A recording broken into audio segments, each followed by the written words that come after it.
Ayan, shoutout lang po sa munisipyo ni Nuwas. Kay Puan talaga tabi edi sa may eskwela ning resad na magabantay na traffic enforcer.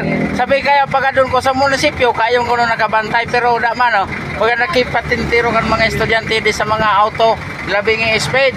Kaya sa mga nasa munisipyo diyan, pag sabi ka mo ning kamaturan, da man hindi nakabantay na traffic enforcer. Kapag doon ko diyan sa opisina ninyo sa munisipyo, da man sabi ninyo kayon. Kuana da man ide patunay na adoyo. Sa high school pa nga ni lalo na dito sa elementary, delikado. Ang mga kangina nga ni, so pick up, duro diretso, may nagabaral yung estudyante. Kaya pang magkabarangga sa estudyante. Kaya sa mga nakapwisto dyan sa munisipyo, magkuha kami din ng traffic enforcer. Maray ka din para tricycle, tapos nagbantayo. Good job tali sa para tricycle na ganito. Sinundo sa akos.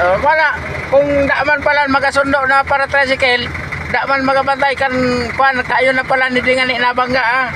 Kaya magsabi ka mong kamaturan, daaman hindi nagabantay. Nakita ninyo ka magabalyo na sa nasa estudyante. Nag-trespass ang mga auto duro diretso. Tama na.